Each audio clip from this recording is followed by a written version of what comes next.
I never thought I'd be sharing this story, but I need to get it off my chest. I'm 26, and this all started about 5 years ago when I met someone who completely changed my life. We both came from strict traditional families, though we dealt with it differently. While I focused on studies and followed rules, keeping my head down, he became the rebel, finding his own path early on. He found his crowd when he was younger, a group of free-spirited individuals who lived life on their own terms.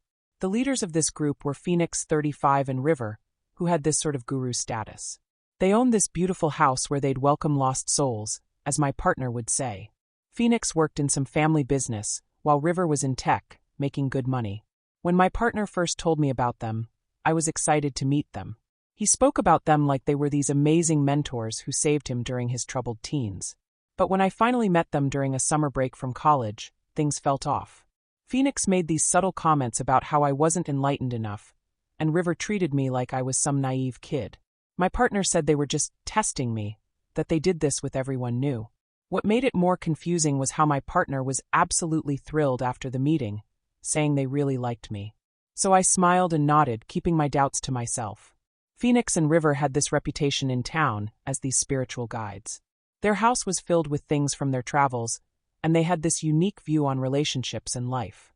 They claimed they could see people's energies and had gotten married in some spiritual ceremony on a beach somewhere after taking mind-altering substances. Everything was fine for years until last week. My partner sat me down after work and asked what I thought about having an open relationship. His reasoning? He said he had so much love that it wasn't fair to give it all to just one person. This completely blindsided me. In our 5 years together, we'd never discussed anything like this. We were planning our wedding for heaven's sake. I said no, but the conversation kept eating at me. You see, my partner was always someone who researched everything thoroughly before even bringing it up. He'd spend weeks reading about something before making any big decisions. So this sudden question about open relationships? It felt wrong. The timing, just months before our wedding, made it even more suspicious. I couldn't help but think about Phoenix and River's influence. They were proudly non-monogamous and had never really accepted me into their circle. The rest of the friend group was fine with me, but these two, they always had this way of making me feel like I wasn't evolved enough for their tastes. I wanted to bring it up with my partner, but I was afraid. We'd worked hard to maintain a good relationship with his friends, and I knew he told them everything. If I accused them of manipulating him, it could backfire badly. My own friends told me I was overthinking things, but every time I looked at him now, all I could think about was how he believed there was some limit to how much he could love me, and that he needed to spread that love around. I felt trapped. At home, I pretended everything was fine, but inside, I was a mess. How do you deal with someone suddenly suggesting they want to change the entire foundation of your relationship? Especially when you suspect their mentors have been planting these ideas in their head for months. A few days after this happened, I actually got some really helpful advice online. Many people shared their own experiences, and one story really hit home. Someone wrote about how they lost themselves trying to fit into their partner's changing lifestyle, and how hard it was to recover after it all fell apart. That scared me enough to finally take action. I spent a whole day gathering my thoughts and building up courage. When I got home from work, I told my partner we needed to talk. He works from home, so he was there, and I could tell from his face that he knew what this was about. I had written down everything I wanted to say, planning to be calm and mature about it. But all my plans went out the window as soon as I started talking. I ended up crying and telling him everything. How hurt I was that he wanted to be with other people, how I couldn't understand where this came from, and how this felt like it was destroying everything we had built together. He held me while I cried, but I could tell he was getting frustrated. He did apologize for making me feel inadequate, but then said something that hurt even more, that my view on open relationships was selfish. He said he felt like he hadn't had enough time to find himself before committing to me. This made no sense to me. We had been happy for 5 years, and suddenly he needed to find himself? I noticed that ever since we got engaged, he had been talking more with Phoenix and River. I really tried not to blame them, but something just felt wrong. That's when I did something we had agreed never to do. I asked to see his phone. We had always had an open phone policy, but never shared passwords or checked each other's messages. We believed relationships should be built on trust. He was shocked when I asked, but he handed over his phone. At first, I found nothing unusual in his messages. Then I checked his call history. There were dozens of long calls with Phoenix and River, some lasting hours going back months. When I confronted him about this, he finally admitted the truth. They were the ones who had brought up the idea of an open relationship. He said he had been having doubts about marriage for a while and needed someone to talk to. Apparently, I, his future wife, wasn't safe enough to discuss these feelings with. He promised we would go to couples counseling and work through everything, his marriage fears, the open relationship issue, all of it. He said he would also see his therapist for an emergency session.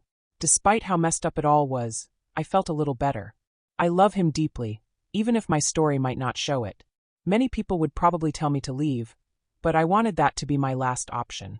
I was ready to work through this, to fight for our relationship. But life has a way of showing you when you're being naive. The next morning, I woke up to an empty apartment. There was just a message on my phone saying he needed space and a few days to think things over. No explanation of where he was going or when he'd be back. Nothing. I tried calling everyone we knew, but no one would tell me where he was. Or maybe they really didn't know. After hours of unanswered calls and messages, I sent him an ultimatum. Either come back home within 24 hours, or we're done. As I write this, I'm sitting here a complete mess. I took the rest of the week off work, because I can't focus on anything. I keep switching between crying and just staring at the walls, checking my phone every few minutes hoping for a message. The crazy thing is, I grew up in a pretty controlled environment. My parents let me go to college because I had good grades, but their plan was for me to come back home after graduation, find a local job, get married, and live the traditional life. That all changed when I met him. He encouraged me to switch my major to something I actually loved, and supported me when I decided to limit contact with my parents who didn't approve of our relationship. He cut ties with his own parents completely when he turned 18. His other friends, the ones besides Phoenix and River, actually became good friends of mine too. They were unsure about me at first, this straight-looking, traditional woman, but they welcomed me eventually. Only Phoenix and River kept their distance, always calling me the wife in this mocking tone that got under my skin. When we had our big talk, he mentioned that opening our relationship would be a good chance for me to explore my bisexual side, even though I'd never expressed any serious interest in being with women in a committed way. It feels like he was trying to make his wants sound like they were for my benefit too. Now, sitting here alone in our apartment, I keep thinking about all the signs I missed. How did we go from planning our wedding to this? The person I thought would be my life partner just walked out without even saying where he was going. How do you do that to someone you claim to love? I keep checking my phone, but it's been over 15 hours now. Each passing hour makes me more certain that even if he comes back, I don't want this anymore. How can I marry someone who runs away instead of working through our problems? Someone who trusts his guru friends more than his future wife? Someone who can just disappear when things get tough? I always thought love would be enough, that if you loved someone deeply enough, you could work through anything. But now I'm realizing that love isn't enough when only one person is willing to fight for the relationship. The worst part is, I don't even know if I'm more hurt by his betrayal or angry at myself for not seeing this coming. 5 years of my life, and this is how it might end, with me alone in our apartment, waiting for a message that might never come.